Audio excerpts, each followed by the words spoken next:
જન્માષ્ટમીની ઉજવણીમાં રાત્રે 1 વાગ્યા સુધી રાત્રિ કર્ફ્યુમાં છૂટ, 200 લોકોને દર્શન માટે છૂટ આપવા રાજ્ય સરકારનો નિર્ણય.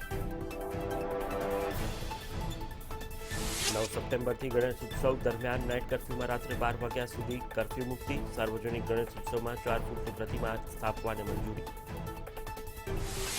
ગાંધીનગરમાં મળશે આજે કેબિનેટની બેઠક. વરસાદ, વાવેતર અને ધોરણ 6 થી 8ના વર્ગો શરૂ કરવા અંગે થઈ જશે ચર્ચા. ધોરણ 10ના રિપીટર વિદ્યાર્થીઓનું સવારે 8 કલાકે વેબસાઇટ પર જાહેર થશે પરિણામ. સપ્તાહ બાદ મળી શકે છે માર્કશીટ. રાજકોટમાં 1500 લીટર બાયોડીઝલ ઝડપાયું. ભાજપ આગેવાનના ભત્રીજાને ત્યાં બાયોડીઝલ મળતા ચકચાર. દેશમાં 24 કલાકમાં 38,000 નવા કેસ સામે, 34,000 થયા કોરોનામુક્ત. 24 કલાકમાં કેરળમાં 24,300 નવા કેસ. મહારાષ્ટ્રમાં કેન્દ્રીય મંત્રી નારાયણે રાણેને મધરાત્રે મળ્યા જામીન. ઉદ્ધવને લાફો મારવાનું કહેતા ફરિયાદને પગલે થઈ હતી ધરપકડ.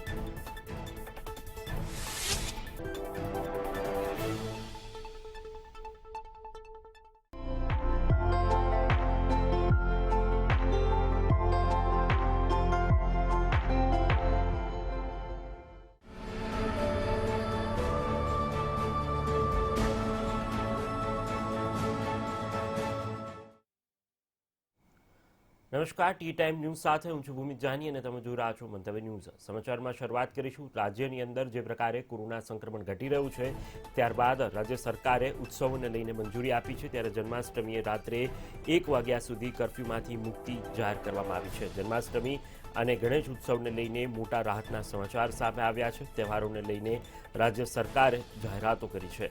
30 ઓગસ્ટે રાત્રિ કર્ફ્યુ 1 વાગ્યાથી શરૂ થશે. ઉલ્લેખનીય છે કે માત્ર એક જ દિવસ એટલે કે જન્માષ્ટમી માટેનું જ આ નિર્ણય લેવામાં આવ્યો છે. આ ઉપરાંત મંદિર પરિસરમાં 200 લોકોને દર્શન માટેની છૂટ આપવામાં આવી છે. બીજી તરફ કોવિડ નિયમોનું ફરજિયાતપણે પાલન કરવું પડશે. તો કૃષ્ણ જન્મોત્સવ લોકો ઉજવી શકે તે માટે રાજ્ય સરકારે તેમના હિતમાં નિર્ણય લીધો છે. ઉલ્લેખનીય છે કે 9 સપ્ટેમ્બરથી 19 સપ્ટેમ્બર સુધી ગણેશ ઉત્સવની પણ ઉજવણી કરવામાં આવશે. તો ગણેશ ઉત્સવમાં રાત્રે 12 વાગ્યા સુધી કર્ફ્યુમાંથી રાહત એટલે કે મુક્તિ આપવામાં આવી છે. રાત્રે 12 વાગ્યાથી રાત્રિ કર્ફ્યુ અમલી બનશે, જે અત્યારે 11 વાગ્યાથી બને છે. મહોત્સવમાં 4 ફૂટની ગણેશજીની પ્રતિમાને સ્થાપવાની પણ મંજૂરી આપવામાં આવી છે. બીજી તરફ ઘરમાં 2 ફૂટની ગણપતિજીની પ્રતિમાને સ્થાપવા માટેની મંજૂરી રાજ્ય સરકાર દ્વારા આપવામાં આવી છે. તો જે પ્રકારે આ રાહતના સમાચારો સામે આવી રહ્યા છે. ઉલ્લેખનીય છે કે રાજ્યમાં 20થી નીચે કોરોના સંક્રમણના કેસ નોંધાઈ રહ્યા છે. તેને લઈને સતત રાહત જોવા મળી રહી છે.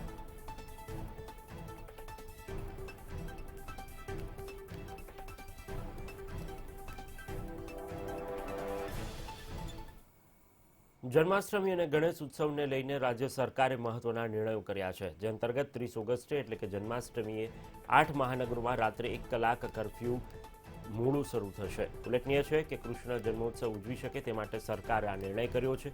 કૃષ્ણ જન્મ વખતે મંદિર પરિસરમાં વધુમાં વધુ 200 લોકોને દર્શન માટે છૂટ આપવામાં આવી છે. દર્શન માટે આવતા ભક્તોએ સોશિયલ ડિસ્ટન્સ જાળવવું પડશે. સાથે જ મંદિરમાં 2 ફૂટના અંતરે ગોળ કુંડાળા અને સર્કલમાં ઊભા રહી દર્શન કરી શકાશે. તો મંદિર પરિસરમાં ફરજિયાત માસ્ક અને સોશિયલ ડિસ્ટન્સિંગનું પાલન કરવું પડશે. આ ઉપરાંત જન્માષ્ટમીની શોભાયાત્રાને 200 લોકોની સંખ્યામાં મર્યાદિત રૂટ પર મંજૂરી આપવામાં આવશે. જોકે રાજ્યમાં ક્યાંક જન્માષ્ટમીના લોકમેળાને મંજૂરી નથી અપાઈ, તો બીજી બાજુ મટકી ફોડ ઉત્સવને પણ મંજૂરી આપવામાં નથી આવી.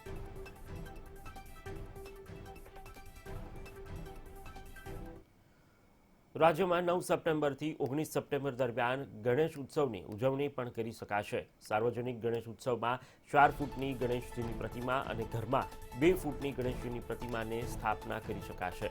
સાર્વજનિક ગણેશ ઉત્સવમાં માસ્ક સાથે ગણેશના દર્શન કરી શકાશે. તો પંડાલોમાં 2 ફૂટના અંતરે ગોળ કુંડાળા સર્કલમાં ઊભા રહી ભક્તો એ દર્શનનો લાભ લઈ શકશે. સાર્વજનિક ગણેશ ઉત્સવમાં માત્ર પૂજા આરતી અને પ્રસાદ વિતરણ સહિતની ધાર્મિક વિધિને મંજૂરી આપવામાં આવી છે. અન્ય કોઈ ધાર્મિક સાંસ્કૃતિક કાર્યક્રમ નહીં યોજી શકાય. ઉલ્લેખનીય છે કે ગણેશ ઉત્સવ દરમિયાન 8 મહાનગરોમાં રાત્રે 12 વાગ્યાથી કર્ફ્યુ અમલી થશે. ગણેશ સ્થાપન અને વિસર્જનમાં 15 લોકોની મર્યાદામાં એક વાહન દ્વારા સ્થાપન અને વિસર્જનની મંજૂરી અપાશે.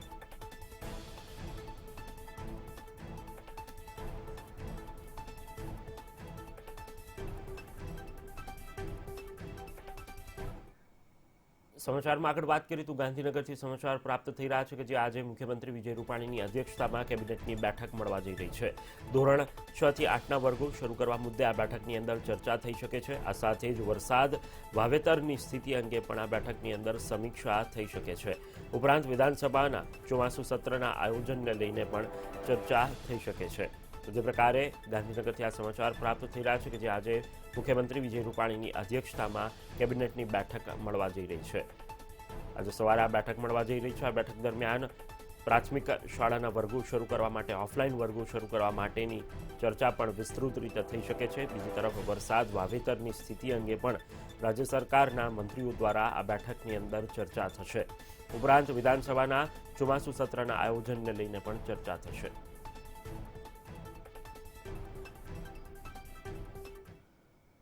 તો હવે વાત કરીએ પરિશ્રમના પરિણામ વિશે.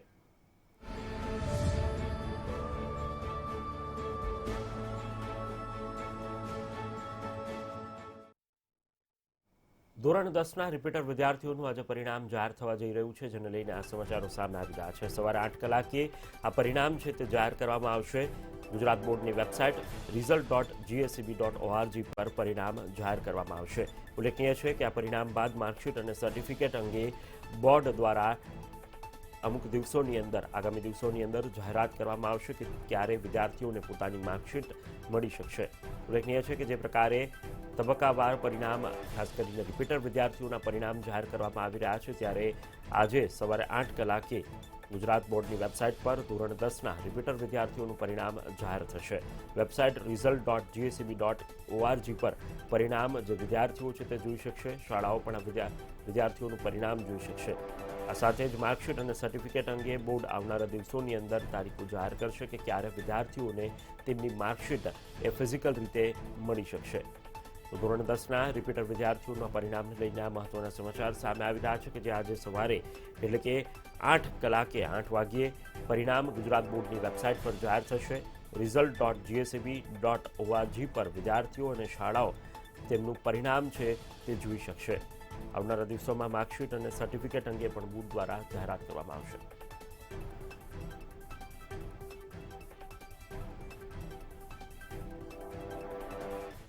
સમાચારમાં આગળ વાત કરીએ તો રાજકોટથી સમાચાર પ્રાપ્ત થઈ રહ્યા છે. જે રીતે રાજકોટમાં ગત દિવસે આરકે ગ્રુપ સહિતના અલગ અલગ સ્થળો પર આઈટી વિભાગે દરોડા પાડ્યા હતા, જેની અંદર દરોડામાં 4 કરોડની રોકડ મળી આવી છે. મંગળવારથી આઈટી ટીમે દરોડા પાડ્યા હતા. દરોડાની કામગીરી 3 દિવસ ચાલવાની શક્યતાઓ પણ હાલ જણાઈ રહી છે.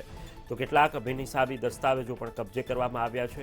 ઉલ્લેખનીય છે કે મુંબઈ, અમદાવાદ અને સુરતની આઈટીની જે ટીમ છે તેમના દ્વારા દરોડાની કાર્યવાહી તપાસનો ધમધમાટ ચલાવવામાં આવી રહ્યો છે.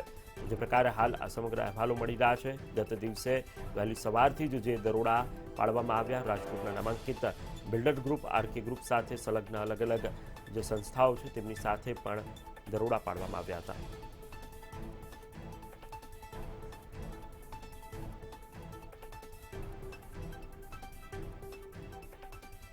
તો જે પ્રકારે રાજકોટની અંદર ગત દિવસે ઇન્કમટેક્સ વિભાગ દ્વારા દરોડા પાડવામાં આવ્યા હતા અને 2 ડઝનથી વધુ સ્થળો પર તપાસનો ધમધમાટ ચલાવવામાં આવ્યો હતો. આ તપાસ દરમિયાન કુલ કાલના દિવસે 4 કરોડની રોકડ એ ઇન્કમટેક્સ વિભાગ દ્વારા જપ્ત કરવામાં આવી છે. ઉલ્લેખનીય છે કે આ તપાસનો ધમધમાટ હજુ પણ યથાવત છે. તો આવકવેરા વિભાગે જે પ્રકારે તવાઈ બોલાવી છે, ગત વર્ષે કોવિડના કારણે તપાસનો ધમધમાટ તેના પર રોક લાગી હતી અને ત્યારે આ વર્ષે ફરીથી જ્યારે કોવિડ જતો રહ્યો છે અને ધીરે ધીરે બધી વ્યવસ્થા છે, અર્થવ્યવસ્થા છે તે પાટે ચડી રહી છે, ઉદ્યોગ વેપાર ધંધા ફરીથી પાટે ચડી રહ્યા છે, ત્યારે આઈટી વિભાગ દ્વારા રાજકોટની અંદર તપાસનો ધમધમાટ ચલાવવામાં આવ્યો, દરોડા પાડવામાં આવ્યા અને સર્ચ ઓપરેશન હાથ ધરવામાં આવ્યું. આ ઓપરેશન દરમિયાન કુલ 4 કરોડ રોકડ મળી આવ્યા છે.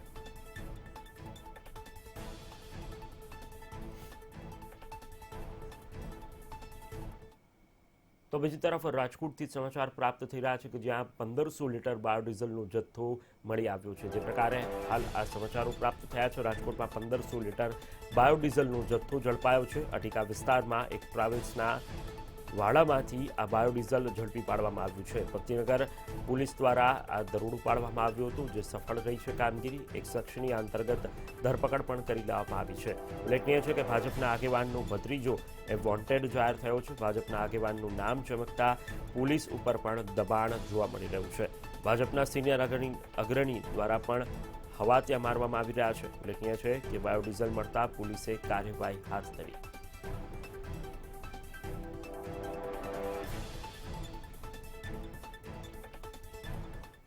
સમાચારમાં આગળ વાત કરીએ તો રાજકોટથી વધુ સમાચાર પ્રાપ્ત થઈ રહ્યા છે કે જ્યાં રાજકોટની અંદર આજે લેન્ડ ગ્રેબિંગ કમિટીની બેઠક મળશે. કલેક્ટરે મહેસૂલી બોર્ડને પણ આ બેઠક માટે બોલાવ્યું છે. 30 જેટલા કેસમાંથી 25નું હિયરિંગ આજે થવા જઈ રહ્યું છે, જેને લઈને આ સમગ્ર અહેવાલો પ્રાપ્ત થઈ રહ્યા છે. તો રાજકોટમાં લેન્ડ ગ્રેબિંગ કમિટીની બેઠક આજે મળશે. આ બેઠક દરમિયાન કલેક્ટરે મહેસૂલી બોર્ડને પણ બેઠકમાં હાજર રહેવા માટે બોલાવ્યું છે. ઉલ્લેખનીય છે કે આ બેઠકની અંદર 30 જેટલા કેસમાંથી 25નું હિયરિંગ એ કલેક્ટર દ્વારા હાથ ધરવામાં આવશે. રાજકોટથી આ મહત્વના સમાચાર સામે આવી રહ્યા છે.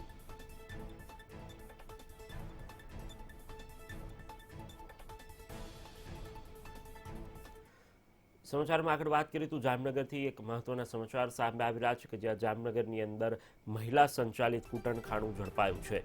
યોગેશ્વર ધામમાંથી આ કૂટણખાણું ઝડપી પાડવામાં આવ્યું છે. 4 શખ્સોની પોલીસે અટકાયત કરી છે. તો સિટી સી ડિવિઝન પોલીસ મથકમાં ગુનો પણ નોંધવામાં આવ્યો છે. રોકડ 4 મોબાઈલ ફોન પણ કબજે કરવામાં આવ્યા છે. આ સાથે જ કુલ 7,400નો મુદ્દામાલ પોલીસે કબજે કર્યો છે. તો જામનગરની અંદર ગેરકાયદેસર રીતે જે પ્રકારે મહિલા સંચાલિત કૂટણખાણું છે તે ઝડપી પાડવામાં આવ્યું છે. યોગેશ્વર ધામમાંથી આ કૂટણખાણું ઝડપાયું છે.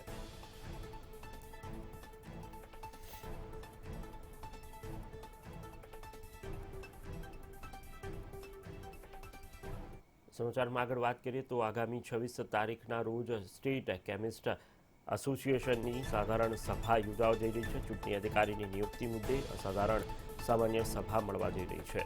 વડોદરામાં આ સાધારણ સભા છે તે યોજાશે. 26મી ઓગસ્ટે બપોરે 3 કલાકે અસાધારણ સભાનું આયોજન કરવામાં આવ્યું છે. જે પ્રકારે આ સમાચાર મળી રહ્યા છે વડોદરાથી કે જ્યાં સ્ટેટ કેમિસ્ટ એસોસિએશનની અસાધારણ સભાને લઈને આગામી 26 ઓગસ્ટે બેઠકનું આયોજન કરવામાં આવ્યું છે. ચૂંટણી અધિકારીની નિયુક્તિ મુદ્દે આ સભા યોજાશે.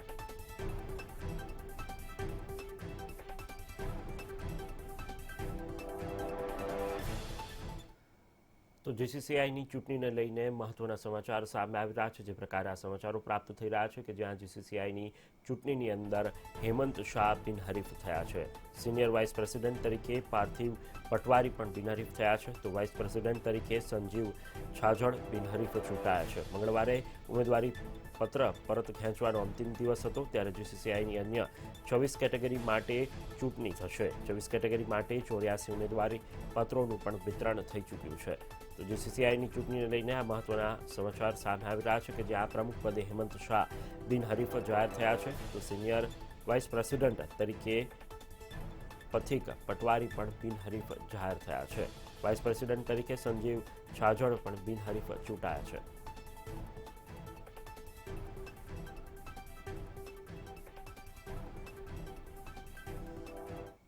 મોકડ્રીલને લઈને સમાચાર સામે આવી રહ્યા છે કે જ્યાં ગાંધીનગર બાદ હવે અમદાવાદમાં પણ મોકડ્રીલનું આયોજન કરવામાં આવ્યું હતું. વસ્ત્રાપુર ખાતે મોકડ્રીલ યોજાઈ હતી. ઉલ્લેખનીય છે કે આલ્ફા મોલ ખાતે આ મોકડ્રીલ યોજાઈ. સુરક્ષાની ચકાસણી કરવા મોકડ્રીલનું આયોજન કરવામાં આવ્યું હતું.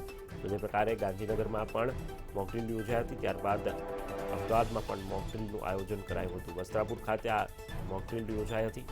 આલ્ફા મોલ ખાતે આ મોકડ્રીલનું આયોજન કરવામાં આવ્યું હતું. સુરક્ષાની ચકાસણી કરવા માટે તબક્કાવાર મોકડ્રીલ છે તે યોજાતી હોય છે, ત્યારે ફરીથી ગત દિવસે આલ્ફા મોલ ખાતે મોકડ્રીલનું આયોજન કરવામાં આવ્યું હતું. આ મોકડ્રીલ દરમિયાન સુરક્ષાની ચકાસણી કરવામાં આવતી હોય છે, સાથે જ અધિકારીઓ કેટલા ચુસ્ત રીતે કામગીરી કરી રહ્યા છે તે તમામ મુદ્દાઓ પર ચકાસણી થતી હોય છે.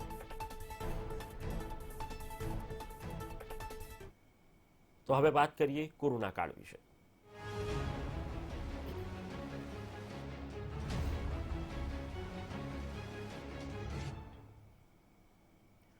તો કોરોનાને લઈને દેશની અંદર રાહતના સમાચાર સતત સામે આવી રહ્યા છે. ત્યારે છેલ્લા 24 કલાકમાં ફરીથી થોડા કેસનો ઉછાળો આવ્યો છે, જ્યાં 37,607 કોરોના પોઝિટિવ કેસ છેલ્લા 24 કલાકમાં નોંધાયા છે. આ સાથે ડિસ્ચાર્જ દર્દીની સંખ્યાની વાત કરીએ તો 33,970 દર્દીઓ કોરોના મુક્ત થયા છે સમગ્ર દેશની અંદર છેલ્લા 24 કલાકમાં. આ ઉપરાંત મૃત્યુઆંકની અંદર પણ ગત દિવસ કરતાં મોટો ઉછાળો આવ્યો છે. 647 દર્દીઓના છેલ્લા 24 કલાકમાં મોત થયા છે. એક્ટિવ કેસના આંકડાની વાત કરીએ તો 3.16 લાખ એક્ટિવ કેસ હાલ સમગ્ર દેશની અંદર પ્રવર્તમાન જોવા મળી રહ્યા છે. આ ઉપરાંત કોરોના કુલ કેસની સંખ્યાની વાત કરીએ તો 3.25 કરોડ કુલ કેસની સંખ્યા અત્યાર સુધી પહોંચી ચૂકી છે. આ ઉપરાંત રસીકરણની વાત કરીએ તો 58.89 કરોડ ડોઝ અત્યાર સુધીમાં આપી દેવામાં આવ્યા છે. બીજી તરફ વિશ્વની સ્થિતિ અંગે વાત કરીએ તો વિશ્વના અમુક દેશોને વાત કરતા મહદ અંશે રાહત જણાઈ રહી છે. નવા કેસની સંખ્યા 6.50 લાખ છેલ્લા 24 કલાકની અંદર નોંધાઈ છે. આ ઉપરાંત 24 કલાકમાં કુલ મોત 10,385 નોંધાયા છે, જે ફરીથી એક ચિંતાજનક સમાચાર છે. મૃત્યુઆંકને લઈને એક્ટિવ કેસના આંકડાની વાત કરીએ તો 1.80 કરોડ એક્ટિવ કેસ હાલ સમગ્ર વિશ્વની અંદર જોવા મળી રહ્યા છે. આ ઉપરાંત કુલ કોરોના કેસની સંખ્યાની વાત કરીએ તો 21.39 કરોડના આંકડા સુધી કુલ કેસ પહોંચી ચૂક્યા છે. અમેરિકાની વાત કરીએ તો અમેરિકામાં 1 લાખથી વધુ 1.44 લાખ કોરોના પોઝિટિવ કેસ છેલ્લા 24 કલાકમાં નોંધાતા ફફડાટ મચ્યો છે. બ્રાઝિલની અંદર પણ 31,014 કોરોના પોઝિટિવ કેસ નોંધાયા છે. બીજી તરફ જો રાજ્યની વાત કરવામાં આવે તો ગુજરાતની અંદર રાહત સતત જોવા મળી રહી છે. નવા કેસ માત્ર 14 છેલ્લા 24 કલાકની અંદર નોંધાતા રાજ્ય સરકાર અને આરોગ્ય વિભાગે રાહતના શ્વાસ લીધા છે. આ ઉપરાંત 25 દર્દીઓ કોરોના મુક્ત બન્યા છે છેલ્લા 24 કલાકની અંદર. એ પણ એક રાહતના સમાચાર સામે આવ્યા છે. આ ઉપરાંત મૃત્યુઆંકની વાત કરીએ તો મૃત્યુઆંક ગત દિવસે પણ શૂન્ય રહ્યો હતો, ત્યારે આજે પણ શૂન્ય રહેતા સરકારે રાહત અનુભવી છે. છેલ્લા 24 કલાકમાં એક પણ દર્દીનું મોત નથી થયું. એક્ટિવ કેસના આંકડાની વાત કરીએ તો ઉત્તરોત્તર ઘટાડા સાથે 160 એક્ટિવ કેસ હાલ સમગ્ર રાજ્યની અંદર પ્રવર્તમાન છે. સાજા થવાના દરની વાત કરીએ તો તેની અંદર પણ વધારો થયો છે અને 98.76% રિકવરી રેટ રાજ્યનું જોવા મળી રહ્યો છે. આ ઉપરાંત નવા કેસની સંખ્યા 14 નોંધાઈ છે છેલ્લા 24 કલાકમાં.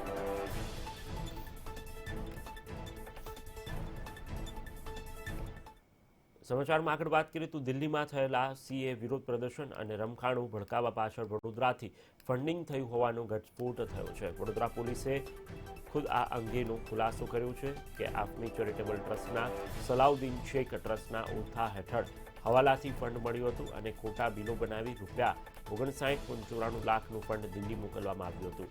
લખનઉ ધર્માંતરણ કેસમાં મુખ્ય આરોપી ઉમર ગૌતમનું નામ પણ ખુલ્યું છે. સલાઉદ્દીન અને ઉમર ગૌતમ સાથે મળીને દિલ્હીમાં ફંડિંગ કર્યું હતું.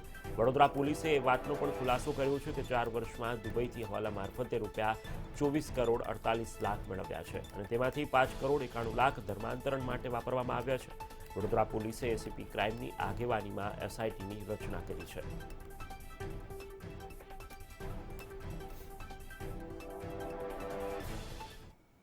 રાજકોટના રાજવી પરિવારમાં ઊભા થયેલા મિલકત વિવાદમાં માધાતાસિંહના બહેન અંબાલિકા દેવીના તરફેણમાં ચુકાદો આવ્યો છે. માધાપર અને સરદારની જમીનમાં બહેનનો હક જતો કરવા અને નામ કમી કરવા માધાતાસિંહે નોંધ કરી હતી.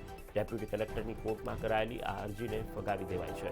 સાથે જ યુપીના ઝાંસીમાં રહેતા માધાતાસિંહના બહેન અંબાલિકા દેવીની તરફેણમાં ચુકાદો આપ્યો છે. માધાતાસિંહે નોંધ કરાવ્યા બાદ એવો દાવો કર્યો હતો કે અમારા પિતાએ બધાને જ આપવાનું હતું, તે આપીને જ અમે આગળ વધ્યા છીએ.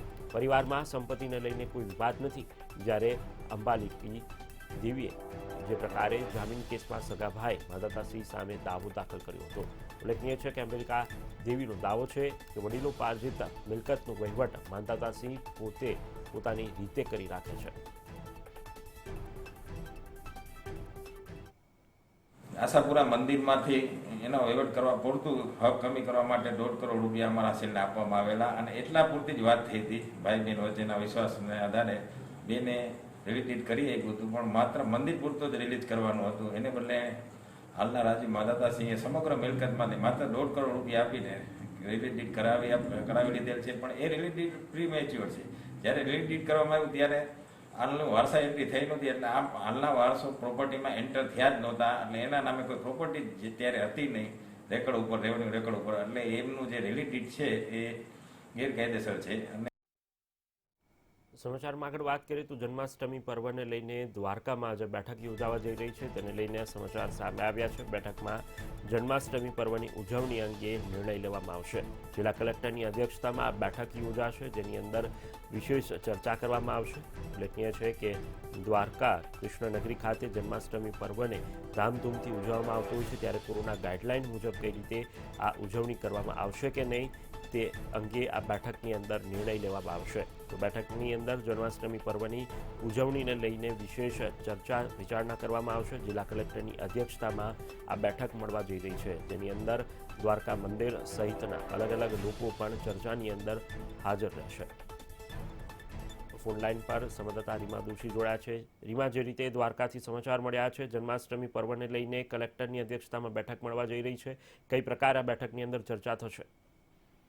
જી ભૂમિત, ખાસ તો જો વાત કરવામાં આવે, છેલ્લા ઘણા સમયથી અટકળો ચાલી રહી હતી કે જગત મંદિર દ્વારકા છે તે જન્માષ્ટમી પર્વને લઈને બંધ રહેશે, પરંતુ તેની વચ્ચે આજે એક સમાચાર આવ્યા છે કે જિલ્લા કલેક્ટરની અધ્યક્ષતામાં આજે ખાસ બેઠક છે તે યોજાવા જઈ રહી છે અને આ બેઠકની અંદર જ નિર્ણય લેવામાં આવશે કે જગત મંદિર જે દ્વારકાનું છે તે જન્માષ્ટમી પર્વને લઈને ખુલ્લું રાખવું કે કેમ. પરંતુ ત્યારે તેની વચ્ચે જ ગઈકાલે રાત્રે જે રીતે રાજ્ય સરકારે એસઓપી જાહેર કરી છે, 200 લોકોને મંદિરમાં પ્રવેશ આપવાની વાત કરી છે, પરંતુ ત્યારે તેની વચ્ચે એ જોવાનું રહ્યું કે આજની આ જે બેઠક છે તેમાં શું નિર્ણય લેવામાં આવે છે. જન્માષ્ટમી પર્વની ઉજવણી થશે કે પછી ગત વર્ષની જેમ આ વખતે પણ જગત મંદિર દ્વારકાનું છે તે ભક્તો માટે બંધ રહેશે? જી રીમા, તો સમગ્ર વિગત આપવા બદલ આપનો આભાર.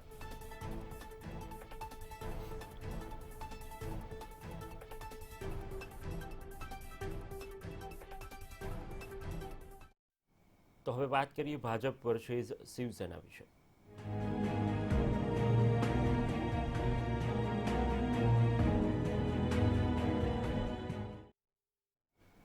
તો કેન્દ્રીય મંત્રી નારાયણ રાણેને ગત દિવસે મધરાત્રે જે રીતે જામીન મળ્યા છે તેને લઈને આ સમગ્ર અહેવાલો સામે આવી રહ્યા છે. કેન્દ્રીય મંત્રી નારાયણ રાણેને કોર્ટમાં હાજર રહેવા માટેનો આદેશ આપવામાં આવ્યો છે. 30 ઓગસ્ટે અને 6 સપ્ટેમ્બર રાયગઢ કોર્ટમાં હાજર થવા ફરમાન કરવામાં આવ્યું છે. ઉદ્ધવને થપ્પડ મારવાના નિવેદન મુદ્દે આ વિવાદ સર્જાયો હતો. ફરિયાદ થતાં રાણેની ધરપકડ કરવામાં આવી હતી અને ત્યારબાદ તેને ગત રાત્રિના જામીન પર મુક્ત કરવામાં આવ્યા છે. મહારાષ્ટ્રની અંદર હાલ રાજકીય ઘમાસાન બોલ્યું છે. જે પ્રકારે કેન્દ્રીય મંત્રી નારાયણ રાણેએ મહારાષ્ટ્રના મુખ્યમંત્રી ઉદ્ધવ ઠાકરેને થપ્પડ મારવાના નિવેદનને લઈને સમગ્ર વિવાદ સામે આવ્યો હતો અને વિવાદ બાદ ગત દિવસે તેમની ધરપકડ કરાઈ અને ત્યારબાદ મોડી રાત્રે એટલે કે મધરાત્રે તેમની જામીન પર મુક્ત કરવામાં આવ્યા છે. તો બીજી તરફ 30 ઓગસ્ટ અને 6 સપ્ટેમ્બરે રાયગઢ કોર્ટમાં હાજર થવા માટેનું ફરમાન પણ કોર્ટ દ્વારા કરવામાં આવ્યું છે.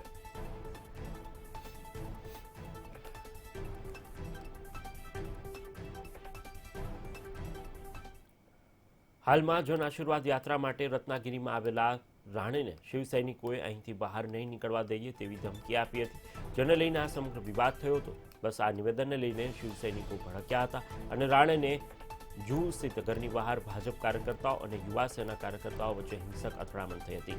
પોલીસે તેમને વિખારવા માટે લાઠીચાર્જ પણ કર્યો હતો. પુણેમાં રાણેએ બનાવેલા મોલ પર શિવસેનાએ પથ્થરમારો કર્યો હતો. નારાયણ રાણેના પોસ્ટર પણ ફાડવામાં આવ્યા. સીએમ ઉદ્ધવ ઠાકરે પર વિવાદિત નિવેદન બાદ નારાયણ રાણે વિરુદ્ધ મહારાષ્ટ્રના નાસિક, પુણે અને મહાડમાં એફઆઈઆર પણ નોંધવામાં આવી હતી. તેમના વિરુદ્ધ નાસિકમાં આઈપીસી કલમ 500, 505B અને 153B હેઠળ કેસ નોંધવામાં આવ્યો છે. ધરપકડથી બચવા માટે નારાયણ રાણેએ પહેલા રત્નાગીરીના કોર્ટમાં આગોતરા જામીન માટે અરજી દાખલ કરી હતી, જેને કોર્ટે પણ ફગાવી દીધી હતી. જે બાદ રાણેએ બોમ્બે હાઈકોર્ટનું શરણ લીધું હતું અને પોતાના વિરુદ્ધ 3 એફઆઈઆરને રદ કરવાની માંગણી કરી હતી, પરંતુ હાઈકોર્ટે પણ તેમની કોઈ રાહત નથી આપી.